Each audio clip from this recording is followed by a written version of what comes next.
I'm so grateful to the Lord for allowing us to gather here like this. ఈ విధంగా కూడుకునే దాన్ని బట్టి దేవునికి నేను ఎంతో కృతజ్ఞుడై ఉన్నాను. So I wanted to share what I learnt about the life of Judas Iscariot. నేను ఇస్కరియోతు యోధ జీవితంలో నేను నేర్చుకున్న కొన్ని విషయాల్ని నేను పంచుకోవాలని ఆశపడుతున్నాను. So Matthew chapter 26. మత్తయి సువార్త 26వ అధ్యాయము. So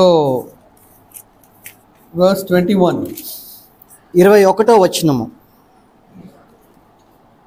As they were eating, he said, "Truly I say to you that one of you will betray me." వారు భోజనము చేయుచుండగా ఆయన మీలో ఒకడు నన్ను అప్పగించునని మీతో నిశ్చయముగా చెప్పుచున్నాను నేను. Being deeply grieved, they each one began to say to him, "Surely not I, Lord." అందుకు వారు బహు దుఃఖపడి ప్రతివాడును ప్రభువా నేనా అని ఆయనను అడుగగా. So here you see the way the disciples, the other disciples other than Judas Iscariot, "Surely not I, Lord." They call Jesus Christ as Lord. ఇక్కడ మనం స్పష్టంగా చూడొచ్చు, ఇస్కరియోతు యోధ కాకుండా మిగతా శిష్యులందరూ కూడా ప్రభువా నేనా అని అడిగినట్లుగా ప్రభువుని మనం చూస్తున్నాం. And he answered, "He who dipped his hand with me in the bowl is the one who will betray me. The Son of Man is to go just as it is written of him, but woe to that man by whom the Son of Man is betrayed. It would have been good for that man if he had not been born." ఆయన నాతో కూడా పాత్రలో చెయ్యి ముంచిన వాడెవడో వాడే నన్ను అప్పగించువాడు. మనుష్య కుమారుని గూర్చి వ్రాయబడిన ప్రకారము ఆయన పోవుచున్నాడు. గాని ఎవని చేత మనుష్య కుమారుడు అప్పగింపబడుచున్నాడో ఆ మనుష్యునికి శ్రమ, ఆ మనుష్యుడు పుట్టి ఉండని ఎడల వానికి మేలని చెప్పెను. So here Jesus Christ is telling that this man who is going to betray me, it's better that he's not born. ఇక్కడ యేసుక్రీస్తు ప్రభువారు చెప్తున్నాడు, ఆ మనుష్యుడు పుట్టి ఉండని ఎడల వానికి మేలని ఆయన చెప్తున్నాడు. But already the heart of Judas Iscariot is so hard. కానీ అప్పటికే ఇస్కరియోతు యోధ యొక్క హృదయము కఠినమైపోయి ఉండడం మనం చూస్తాం. So in verse 25, 25వ వచనంలో, "And Judas who was betraying him said, Surely it is not I, Rabbi." 25వ వచనంలో మనం చదువుతాం, ఆయనను అప్పగించిన యూద బోధకుడా నేనా అని అడుగగా. So here you can see the difference. In the eyes of the disciples, Jesus Christ was Lord. ఇక్కడ మనం ఆ వ్యత్యాసాన్ని చాలా స్పష్టంగా మనం చూడగలుగుతాం. మరి మిగతా శిష్యుల కన్నుల్లో యేసుక్రీస్తు ప్రభువారు ప్రభువుగా ఎంచబడ్డం మనం చూస్తాం. But in the eyes of Judas Iscariot, he was only a teacher. కానీ యూదా యొక్క కళ్ళల్లో అయితే కేవలము బోధకుడుగా యూదా గుర్తించినట్లు మనం చూస్తాం. So after having been with Jesus Christ for 3 years at least, కనీసం the way he is responding. యేసుక్రీస్తు ప్రభువారితో కనీసం 3 సంవత్సరములు ఉన్న తర్వాత ఏ విధంగా యూదా ప్రతిస్పందిస్తున్నాడో మనం చూడగలుగుతాం. You know why Judas Iscariot became like that? మీకు తెలుసా ఎందు నిమిత్తము ఇస్కరియోతు యూదా ఈ విధంగా మారిపోయాడు? Love for money. ధనాపేక్ష. See, it says John chapter 12. యోహాను సువార్త 12వ అధ్యాయంలో మనం ఈ విధంగా చూస్తున్నాము.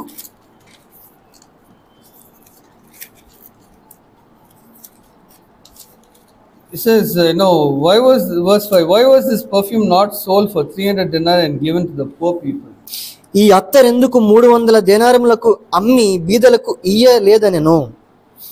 So he was able to quickly calculate and say that this is the value of the perfume. ఇస్కరియోతు యూదా వెంటనే ఆ యొక్క అత్తర్ యొక్క వెలను తను లెక్క పెట్టగలిగాడు, దాని యొక్క విలువను చెప్పగలిగాడు. So in verse 6, 6వ వచనంలో, "Now he said this not because he was concerned about the poor, but because he was a thief, and as he had the money box, he used to pilfer what was put into it." వాడు ఇలాగు చెప్పినది బీదల మీద శ్రద్ధ కలిగి కాదు గాని వాడు దొంగయ్య ఉండి తన దగ్గర డబ్బు సంచి ఉండినందున అందులో వేయబడినది దొంగిలించుచూ వచ్చెను గనుక అలాగు చెప్పెను. So it says that he had the money box and used to pilfer, means he used to take little bit of money. తన దగ్గర డబ్బు సంచి ఉండి అందులో ఉన్న డబ్బు దొంగిలిస్తూ కొంచెం కొంచెంగా తీసివేస్తూ ఉండేవాడు. He was not a thief, like robbing a bank or anything like that.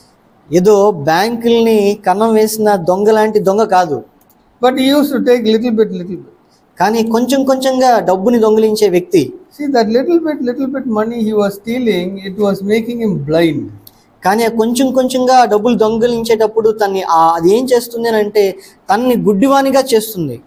So he was not able to see the spiritual truth about Jesus Christ being Lord. మరి ఆత్మీయ సత్యము అయిన యేసుక్రీస్తు ప్రభువు అన్న విషయాన్ని చూడకుండా తన కన్నులకు గుడితనం కలుగజేసింది తను చేసిన పని. See, he told that the perfume should have been sold for 300 denarii, but he sold Jesus Christ for just 30 pieces of silver. మరి ఆ అత్తరు 300 దినారులు వెలగలిగినదని చెప్పిన ఆ వ్యక్తి యేసుక్రీస్తును కేవలం 30 వెండి కాసులకు అమ్మివేసి ఉన్నాడు. So you have to be very careful even in your office. కాబట్టి మనం పనిచేసే చోట్ల కూడా మనం చాలా జాగ్రత్తగా ఉండాలి. Be very careful, that you don't take anything that does not belong to you in the office. Nobody will notice, but don't take that. ఎవరు గమనించకపోయినప్పటికీ మీకు సంబంధించినది కాదనట్లయితే మీరు ఏది కూడా తీసుకోకూడదు, మీరు జాగ్రత్తగా ఉండాలి.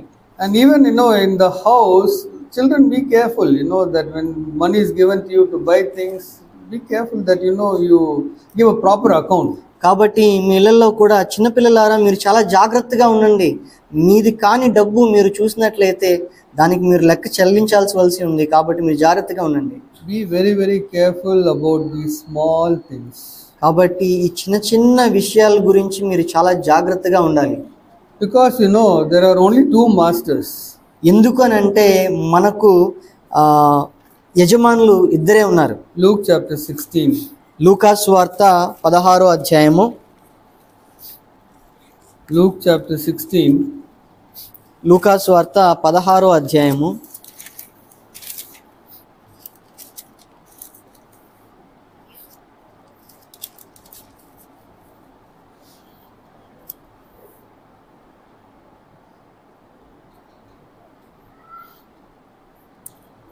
See, it says here 13 verse 13. But before that, in verse 10, it says, he who is faithful in a very little thing is faithful also in much, and he who is unrighteous in a very little thing is unrighteous also in much.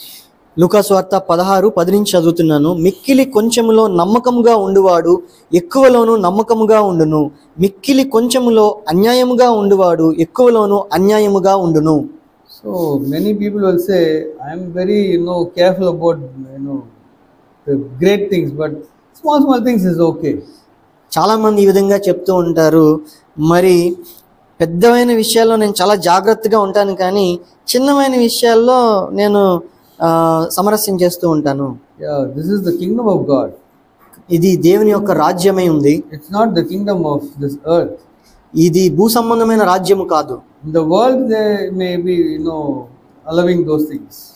బహుశా లోకంలో ఈ విధంగా అనుమతిస్తూ ఉండొచ్చు. But here, he who is faithful in a very little thing is faithful in much, and he who is unrighteous in a very little thing is unrighteous also in much.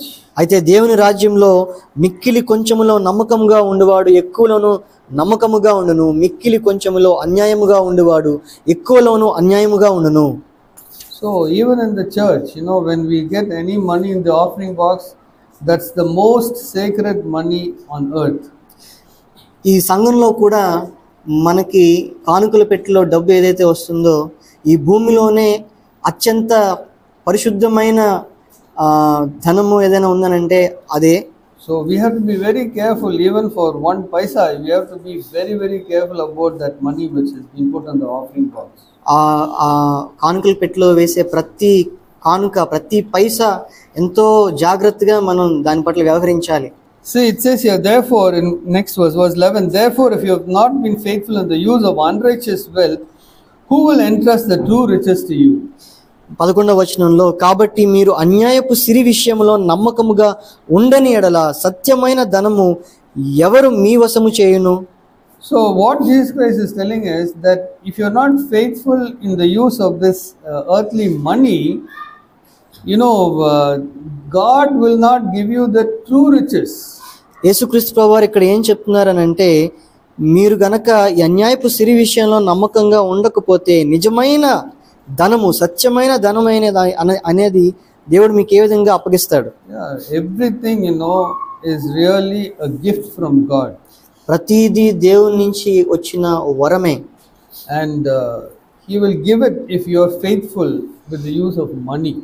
మీరు గనక డబ్బు విషయంలో నమ్మకంగా ఉన్నట్లయితే ఆయన మీకు అనుగ్రహిస్తాడు. So what is the true riches? కనుక ఈ సత్యమైన ధనం అంటే ఏమిటి?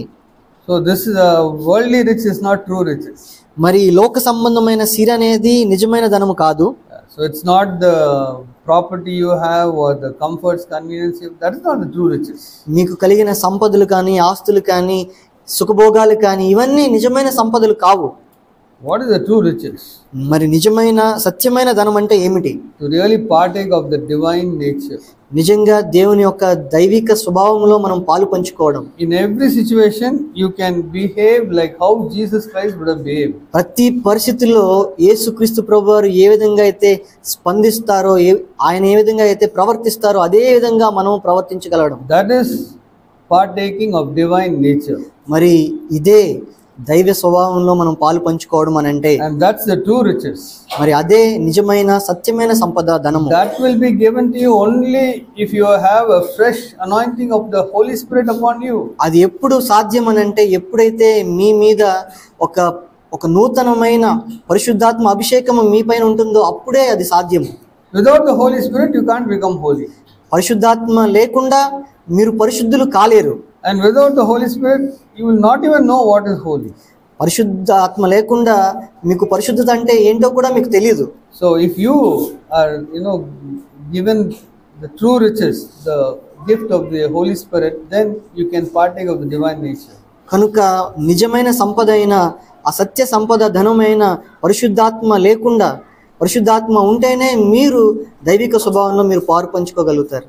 And what will the Holy Spirit do in your life to make you holy? అయితే పరిశుద్ధాత్మ దేవుడు ఏం చేసి మనల్ని పరిశుద్ధులుగా మారుస్తాడు?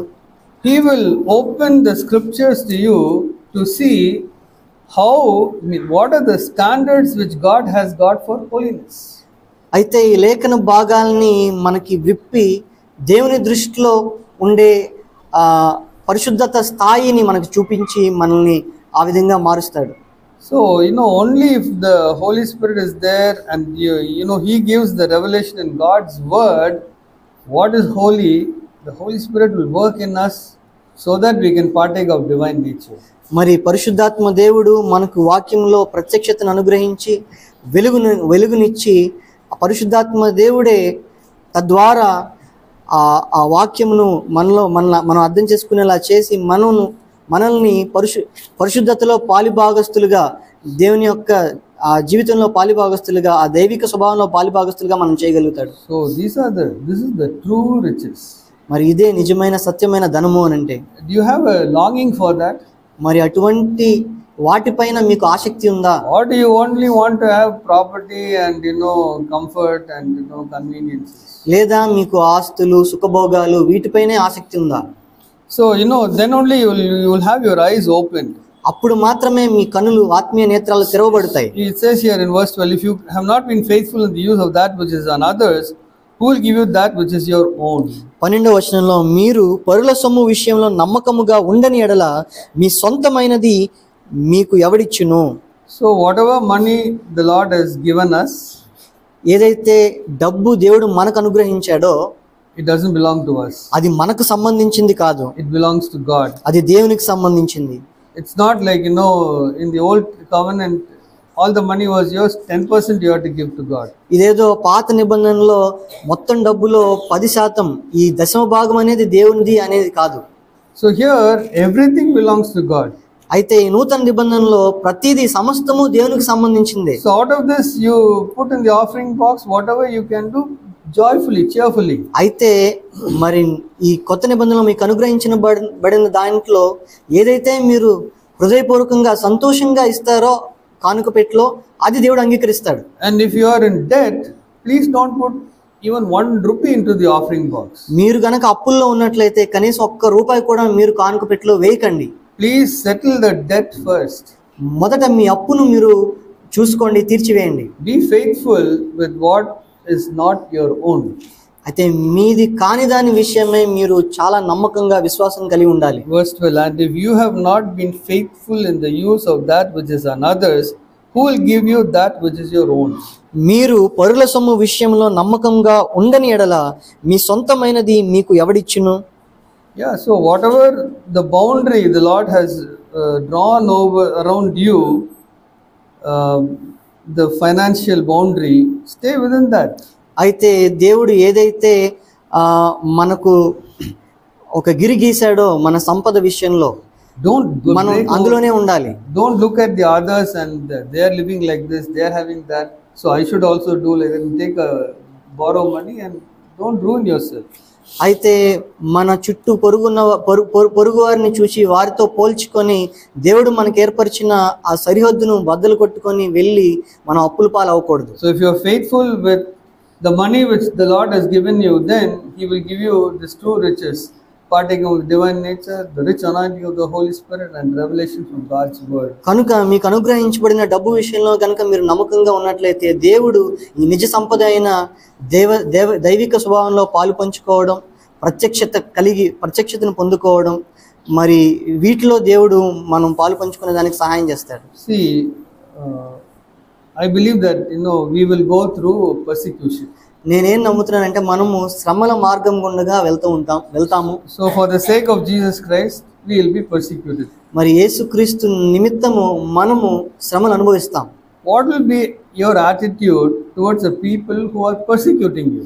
అయితే మనల్ని హింసించే వారి పట్ల మీకుండే ఒక అభిప్రాయము లేదా మీ స్థితి ఏమిటి? మీరు ఏ విధంగా మీరు స్పందిస్తారు? So Jesus Christ says that if you are persecuted in one city, you run to the other city. అయితే మీరు ఒక చోట హింసించబడినప్పుడు మీరు ఇంకొక చోటికి మీరు వెళ్ళమని యేసుక్రీస్తు ప్రభువారు చెప్పారు. So we will all try to do that. మనందరం ఆ విషయం మనం చేయడానికి ప్రయత్నిస్తాం. But if the Lord's will that you should get persecuted, లేదు ఒకవేళ దేవుని చిత్తం ఇదైతే మనం అక్కడే హింసించబడాలనే దేవుని చిత్తం అయితే, so people have caught you and they are persecuting you. మరి జనులు మిమ్మల్ని పట్టుకున్నారు, అక్కడ మిమ్మల్ని హింసిస్తున్నారు. What will be your attitude towards them? అక్కడ మీ యొక్క భావము ఏ విధంగా ఉంటుంది? We will have to have love for them. మరి వారి పట్ల మనం ప్రేమ కలిగి ఉండాలి. We should not have any hatred towards them. వారి పట్ల ఏ విధమైన ద్వేషము మనం కలిగి ఉండకూడదు. Many people, for so many things, they have given up their life and always they have had a complaint against the people who killed them.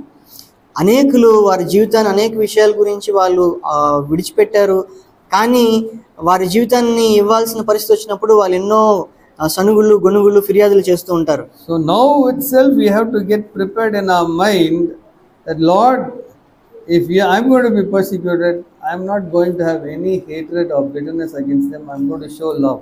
ఇప్పుడే మనము సిద్ధపడాలి. ఏమిటంటే ఒకవేళ ప్రభువా నేను నీ నిమిత్తము హింసించబడినట్లయితే నేను నన్ను హింసించే వారి పట్ల ఏ విధమైన ద్వేషమును పగను కోపమును కలిగి ఉండను. So Brother Zach was telling about one tribal chief capturing one missionary and his young son. Jack brother మనకి ఉదాహరణని మనం విన్నాము.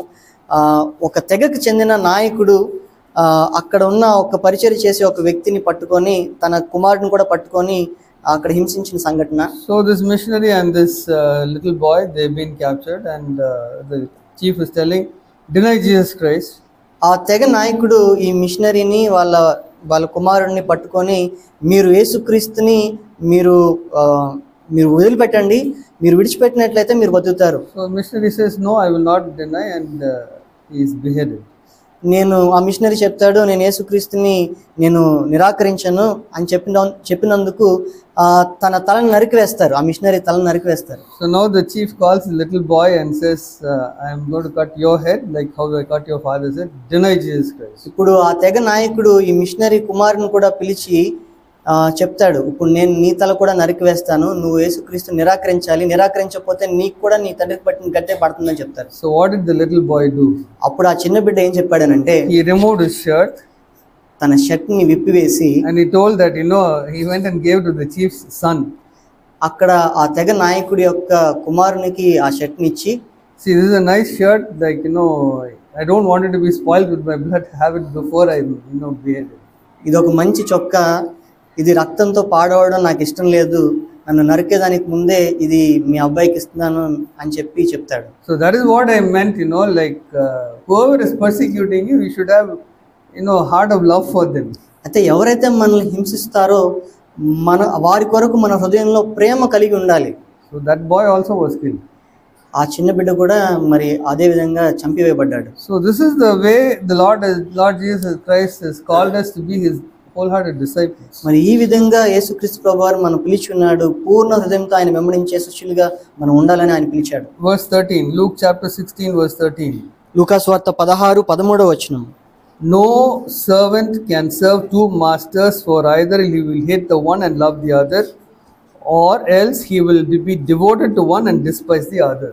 ఏ సేవకుడును ఇద్దరు యజమానులను సేవింపలేడు, వాడు ఒకని ద్వేషించి ఒకని ప్రేమించును, లేక ఒకని అనుసరించి ఒకని తృణీకరించును.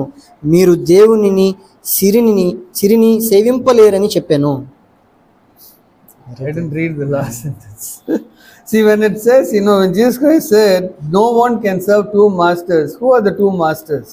ఇక్కడ యేసుక్రీస్తు ప్రభువారు చెప్పాడు, ఏ సేవకుడు ఇద్దరు యజమానులను సేవింపలేడు. ఆ ఇద్దరు యజమానులు ఎవరు? Is it God and Satan? అది దేవుడు సాతానా? No, it is God and money. లేదు, అది దేవుడు సిరి. Not just money, it's wealth. అది డబ్బు మాత్రమే కాదు, అది సిరి, సంపద.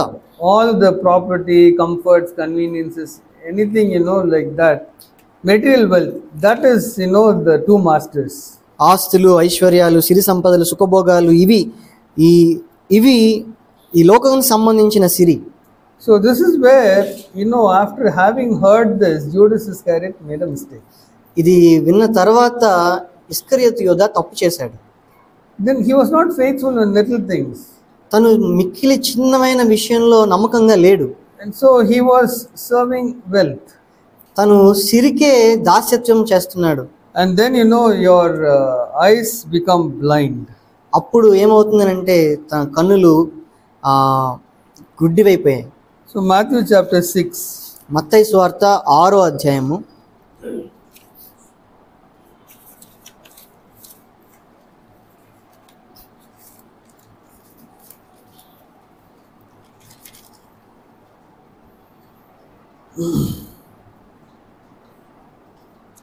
So it says here, verse 19, do not store up for yourselves treasures on earth where moth and rust destroy and where thieves break in and steal. 6:19 భూమి మీద మీ కొరకు ధనము కూర్చుకొనవద్దు, ఇక్కడ చిమ్మెట్టయు తుప్పును తినివేయును, దొంగలు కన్నము వేసి దొంగిలెదరు. But store up for yourselves treasures in heaven where neither moth nor rust destroys and where thieves do not break in or steal, for where your treasure is, there your heart will be also. పరలోకమందు మీ కొరకు ధనము కూర్చుకొనుడి, అచ్చట చిమ్మెట అయినను తుప్పైనను దాని తినివేయదు, దొంగలు కన్నము వేసి దొంగిలింపరు. నీ ధనం ఎక్కడ నుండునో అక్కడనే నీ హృదయము ఉండును. So how do you store up treasures in heaven? కనుక పరలోకంలో మీరు ఏ విధంగా మీరు ధనాన్ని కూర్చుకోగలుగుతారు? Luke chapter 12. లూకా సువార్త 12వ అధ్యాయము. Luke chapter 12. లూకా సువార్త 12వ అధ్యాయము.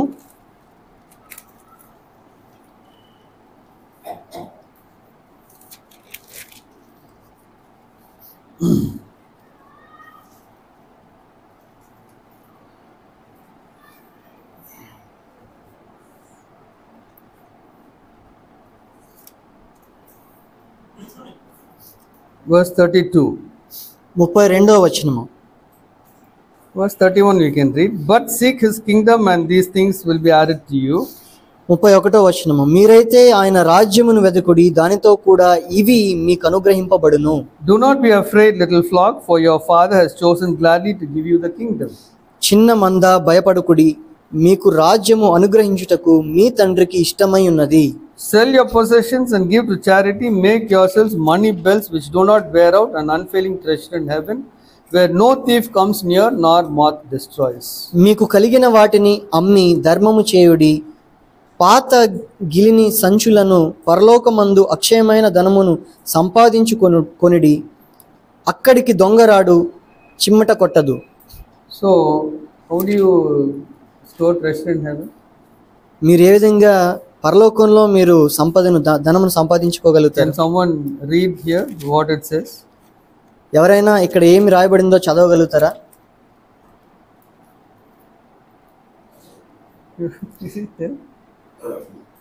Sell your possessions and give to charity. Make yourselves money belts which do not wear out, an unfailing treasure in heaven.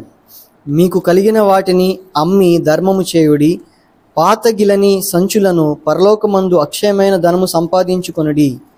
So Jesus Christ told the rich young ruler, sell everything, give to the poor and follow me. అయితే ఆ ధనికుడైన యవ్వనుడికి యేసుక్రీస్తు వారు ఏం చెప్పారంటే, నీ కలిగిందంతా, నీ సంపద అంతా నువ్వు అమ్మి వేసి పేదలకు ఇవ్వమని, ఆ ఇచ్చి నన్ను వెంబడించమని చెప్పాడు. So here he is saying, whatever you don't need, you sell and give to the poor. నీకు అవసరం లేనిది ఏదైతే ఉందో దాన్ని అమ్మి నువ్వు పేదలకు ఇవ్వాలి అని చెప్తున్నాడు ఇక్కడ ప్రభు. Examine yourself. You look into yourself. I mean, the Lord is not against you having a house or car or any comforts and convenience, but examine whether there is anything with you which you can sell and give to the poor and put treasure in heaven. కనుక మిమ్మల్ని మీరు పరిశీలించి చూసుకోనండి. ఏదో దేవుడు మీకు ఇల్లు ఉండాలనుకోవట్లేదు అని మీరు అనుకోవద్దు. దేవుడు ఏం చెప్తున్నాడంటే, మీకు అవసరం లేనిది ఏది మీరు అమ్మి మీరు పేదలకు ఇవ్వగలుగుతారు, ఒకసారి మీరు పరిశీలించి చూసుకోండి. Where your treasure is, there your heart will be. మరి మీ ధనం ఎక్కడ ఉంటుందో మీ హృదయం కూడా అక్కడే ఉంటుంది.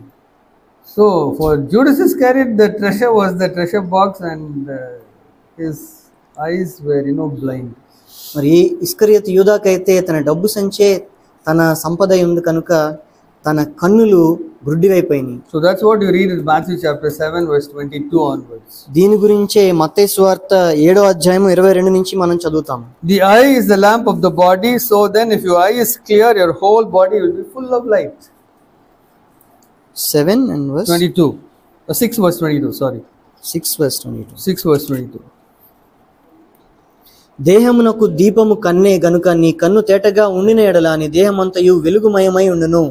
So if you don't have the love for money and your treasure is in heaven, your eye will be clear and your whole body will be full of light. కనుక నీకు డబ్బు మీద నీ హృదయం కనుక లేనట్లయితే నీ కన్ను చాలా స్పష్టంగా ఉంటుంది, నీ దేహం అంతా వెలుగుమయమై ఉంటుంది. But if your eye is bad, your whole body will be full of darkness. If then the light that is in you is darkness, how great is the darkness? నీ కన్ను చెడినదైతే నీ దేహం అంతయు చీకటిమయమై ఉండును. నీలోనున్న వెలుగు చీకటి అయి ఉండిన ఎడల ఆ చీకటి ఎంతో గొప్పది. Just see, how Judas Iscariot was so full of darkness. It says Satan entered him. మీరు ఒకసారి ఊహించి చూడండి, ఇస్కరియోతు యూదా యొక్క చూపు ఎంత చీకటిమయమైపోయిందనంటే సాతానే అతనిలోనికి ప్రవేశించే అంత చీకటిలోనికి వెళ్ళిపోయాడు. Yeah, so be very, very careful about love for money or wealth or property, anything which which can attract you. కనుక ఈ డబ్బును ప్రేమించే విషయంలో మీరు చాలా జాగ్రత్తగా ఉండండి. ఏదైతే మిమ్మల్ని ఆశ పెడుతుందో ఈ లోక సంబంధమైన వాటి విషయమై మీరు జాగ్రత్త కలిగి ఉండండి. So the same verse comes here, Matthew 6:24. No one can serve two masters, for either he hate the one and love the other, or he will be devoted to one and despise the other. You cannot serve God and wealth. మనం చదివిన అదే మాట ఇక్కడ 6:24లో మనం చూస్తాం. ఎవడును ఇద్దరు యజమానులకు దాసుడుగా నుండనేరడు. అతడు ఒకని ద్వేషించి ఒకని ప్రేమించును, లేదా ఒకని పక్షముగా నుండి ఒకని తృణీకరించును. మీరు దేవునికిని సిరికిని దాసులుగా నుండనేరరు. So you can start well like Judas Iscariot and then end so badly like Judas Iscariot. కనుక మనం గుర్తుపెట్టుకోవాల్సిన జాగ్రత్త పడాల్సిన విషయం ఏంటంటే, మనం ఇస్కరియోతు యూదా లాగా ఒక మంచి ప్రారంభం కలిగి ఉండొచ్చు. ఇస్కరియోతు యూదా ఏ విధంగా అయితే మోసకరంగా దారుణంగా ముగించాడో ఆ విధంగా మనం ముగించే స్థితిలో కూడా మనం వెళ్ళిపోవచ్చు. So whatever we heard today about the warnings which we can see in the book of Joshua, అయితే మనం ఏవైతే హెచ్చరికలు యెహోషువ గ్రంథంలో నుంచి మనం విని ఉన్నామో they all came out of Egypt. వారందరూ ఐగుప్తులో నుండి బయటికి వచ్చిన వారే. So they were all born again. వాళ్ళందరూ కూడా తిరిగి జన్మించిన వారు, they were redeemed by the blood of the Lamb, మరి గొర్రెపిల్ల యొక్క రక్తం ద్వారా విమోచించబడిన వారు, and they all were baptized in the water and in the Holy Spirit. మరి వారందరూ కూడా నీటి ద్వారా పరిశుద్ధాత్మ ద్వారా బాప్తిస్మం పొందిన వారు. They didn't have faith to conquer the giants. మరి అయితే అక్కడ ఉన్న రాక్షసులను జయించేందుకు వారికి విశ్వాసం లేదు. Do you have faith that you will conquer every lust which is like a giant in your flesh? మరి మన శరీరంలో మన మాంసంలో ఉన్న ప్రతి ఒక్క ఇచ్చను జయించగలుగుతామన్న విశ్వాసము మీలో ఉందా? But after you take the decision, yes, I will conquer every lust that is in my flesh, అయితే మీరు ఈ తీర్మానం తీసుకున్న తర్వాత, నా శరీరంలో ఉన్న ప్రతి ఇచ్చను నేను జయిస్తానన్న తీర్మానం తీసుకున్న తర్వాత, then do you get distracted a little? మీరు కొంత చెదిరిపోతున్నారా? Some giants you have captured. మరి కొన్ని రాక్షసులను మీరు జయించి ఉన్నారు. Yeah, for me, the first giant everyone should capture, should kill is getting offended. అయితే అభ్యంతరపడే విషయం నాకు తెలిసినంత వరకు తిరిగి జన్మించిన ప్రతి ఒక్కళ్ళు మొదటగా జయించే విషయం అది. Somebody tells something about us, or somebody doesn't give us something, then we immediately get offended in our hearts. ఎవరో మన గురించి ఏదో చెప్పడం లేదా మనకేదో ఇవ్వకపోవడం, దాని గురించి మనము వెంటనే అభ్యంతర పడుతూ ఉంటాం. Or some brother in the church corrects you and you become offended. లేదా సంఘంలో ఒక సహోదరుడు మిమ్మల్ని సరిచేస్తున్నాడు అనుకోండి, అప్పుడు మీరు అభ్యంతర పడతారు. So you can be determined that I will not become offended. అయితే మీరు తీర్మానం చేసుకోవచ్చు, నిశ్చయించుకోవచ్చు, నేను అభ్యంతర పడను అని. And the Holy Spirit can give you the power never to become offended. అయితే పరిశుద్ధాత్మ దేవుడు ఆ విధంగా అభ్యంతర పడకుండా ఉండడానికి మీకు శక్తిని ఇవ్వచ్చు. Whether somebody does something, doesn't do something, tells something, doesn't tell something, you will never become offended. ఎవరు ఏదైనా చేసినా చేయకపోయినా, చెప్పినా చెప్పకపోయినా మనము అభ్యంతర పడము. And the next thing is about murmuring and complaining. ఆ తరువాత విషయం ఏంటంటే మనం సనుగుళ్ళు, గొనుగుళ్ళు, ఫిర్యాదులు చేసేది. Because the children of Israel complained, murmured. ఎందుకనంటే మరి ఇశ్రాయేలు కుమారులు వాళ్ళు సనిగారు, గొరిగారు, ఫిర్యాదులు చేశారు. We should say, I will not complain or murmur about anything. మనం ఈ విధంగా చెప్పగలగాలి, నేను దేని గురించి నేను సనగను, గొనగను, ఫిర్యాదులు చేయను. About my food, taste of food, or comforts, conveniences, no, I will not complain at all. మరి మనం తినే ఆహార విషయమైనా, అది రుచిగా ఉన్నా రుచిగా లేకపోయినా, సౌకర్యాలు ఉన్నా లేకపోయినా దేని గురించి నేను ఫిర్యాదులు చేయను. After having conquered all these giants, మరి ఈ రాక్షసుల్ని మనము జయించిన తరువాత you can still get drawn by money. ఈ జయించినప్పటికీ కూడా డబ్బు ద్వారా మనము లాగబడుతూ ఉండవచ్చు. Achan was the one who stole from Jericho and hid it. ఆకానే ఆ యెరికో పట్టణంలో నుంచి ఆ వాటిని దొంగిలించి దాచుకున్నాడు తన గుడారంలో. The other thing is, like you want to be close to the world. ఇంకొక విషయం ఏంటంటే లోకానికి దగ్గరగా ఉండాలని కోరుకోవడం. People in the office are speaking about all the movies and the politics. మరి మీ ఆఫీస్లో అనేక మంది ఈ సినిమాల గురించి, రాజకీయాల గురించి మాట్లాడుతూ ఉండొచ్చు. So you're also drawn, to listen to view cinemas or serials and get involved in politics. మరి వాళ్ళు మాట్లాడే ఆ సినిమా విషయాలు, ఆ రాజకీయాలకు సంబంధించిన విషయాలు, వాటికి మీరు ఆకర్షించబడి మీరు అందులో పాల్గొన్నట్లయితే you will have time for all that, sports, politics, cinema, everything, but you not have time for the Lord or for this church. అయితే ఈ రాజకీయాలు, ఈ క్రీడలు, ఈ సినిమాలు, వీటికి మీకు సమయం ఉంటుంది కానీ దేవుని యొక్క వాక్యానికి మీ దగ్గర సమయం ఉండదు. The greater the distance between you, cinema, serial, sports, entertainment like that, more you are safe with the Lord and His church. మరి క్రీడలు, రాజకీయాలు, సినిమాలు, వీటికి మనం ఎంత దూరంగా ఉంటే దేవుని యొక్క రాజ్యము, దేవుని యొక్క వాక్యము, దానికి మనం అంత దగ్గరగా మనం అవ్వచ్చు. And the most important thing is that you will always check with the Lord. మరి వీటన్నిటిలో ప్రాముఖ్యమైన విషయం ఏమిటంటే మనం ఎల్లప్పుడూ దేవునితో సంప్రదిస్తాం. Joshua did not check with the Lord. యెహోషువ దేవునితో సంప్రదించలేదు. If he had asked the Lord, can I go against Ai? He would have told, there is some defilement in the camp. Please set that right first before you go to attack Ai. ఒకవేళ యెహోషువ హాయి పట్టణంతో యుద్ధానికి వెళ్ళక ముందు దేవుని సంప్రదించినట్లయితే దేవుడు చూపించేవాడు, మొదట మన గుడారాల్లో దోషం ఉంది, దీన్ని సరిచేసి తర్వాత నువ్వు యుద్ధానికి వెళ్ళమని చెప్పి ఉండేవాడు.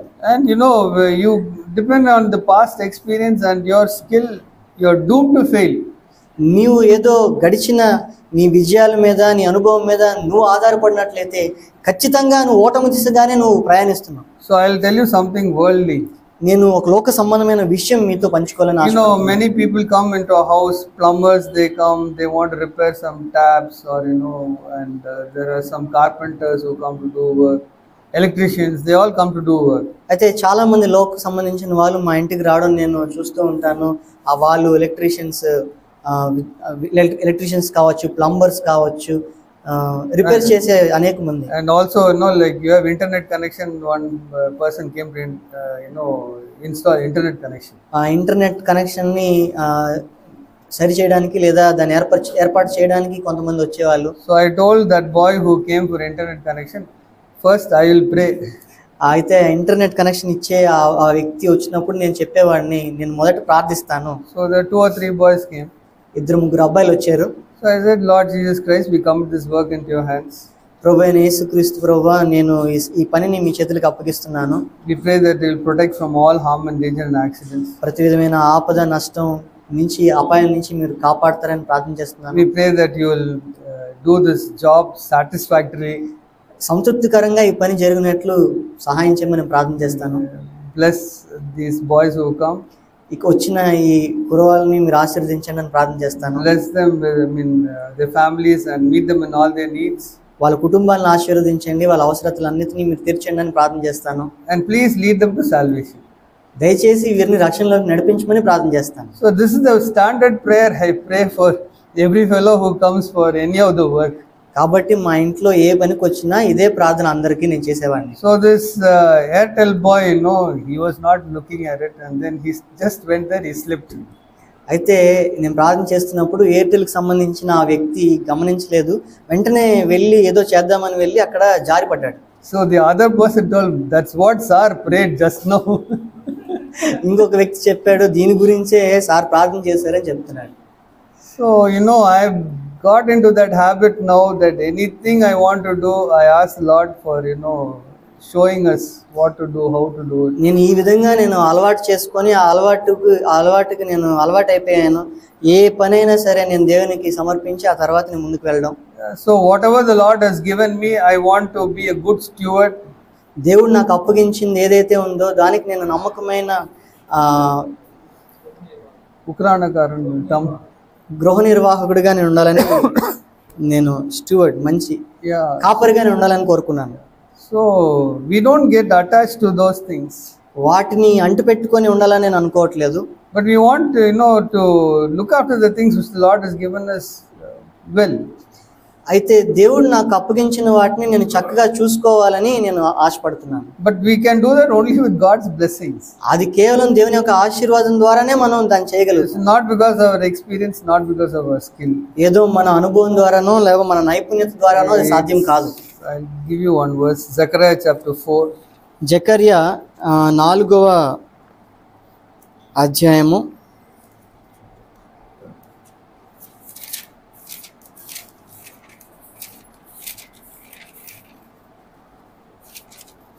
Zechariah chapter 4 verse 6 and 7. జకర్యా 4వ అధ్యాయము 6-7 వచనములు. Then he said to me, this is the word of the Lord to Zerubbabel, saying, not by might nor by power, but by my spirit, says the Lord of hosts. అప్పుడు అతడు నాతో ఇట్లా, నేను జెరుబ్బాబేలు నాకు ప్రత్యక్షమగు యెహోవా వాక్కు ఇదే, శక్తి చేతనైనను బలము చేతనైనను కాక నా ఆత్మ చేతనే ఇది జరుగునని సైన్యములకు అధిపతియగు యెహోవా సెలవిచ్చెను. So not by your skill, కాబట్టి మన నైపుణ్యత ద్వారా కాదు, not by your experience, మన అనుభవం ద్వారా కూడా కాదు. So we have been in this church for quite a few years. మరి మనం ఈ సంఘములో కొన్ని సంవత్సరాలుగా ఉంటున్నాం. We face lot of problems. మనం అనేక సమస్యలు గుండా మనం వెళ్ళి ఉన్నాం. And every time the temptation will be, that time we face this problem, so this time we should do like this.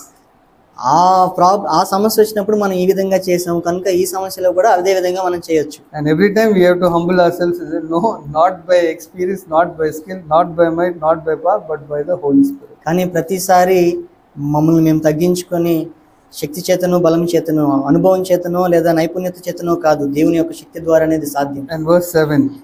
7వ వచనం. What are you, O great mountain? Before Zerubbabel you will become a plain, and he will bring forth the top stone with short of grace to it.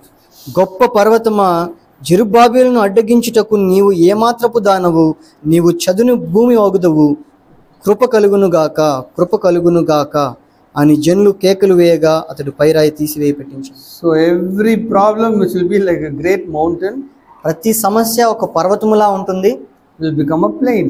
అది సమభూమిగా మారుతుంది. How? ఏ విధంగా? Not by might, not by power, అది శక్తి చేతనైనను బలము చేతనైనను కాదు, but by the Spirit. అది దేవుని యొక్క ఆత్మ చేత. And it will be done, and we'll say it was done by grace alone. అది జరిగినప్పుడు మనం ఏం చెప్తామనంటే అది కృప, దేవుని యొక్క కృప మూలంగానే అది జరిగింది. If the Lord does anything, we have to prostrate ourselves before Him and worship Him. దేవుడు ఏదైనా మన జీవితంలో చేసినట్లయితే మనం ఆయన ఎదుట సాగిలపడి ఆయన ఆరాధించేవారుగా మనం ఉండాలి.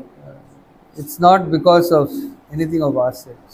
అది ఏదో మన స్వశక్తితో ఏది మనం చేయగలిగేది కాదు. May the Lord bless each one to become like this. మనలో ప్రతి ఒక్కరిని దేవుడు ఈ విధంగా ఆశీర్వదించును గాక. Amen. ఆమేన్.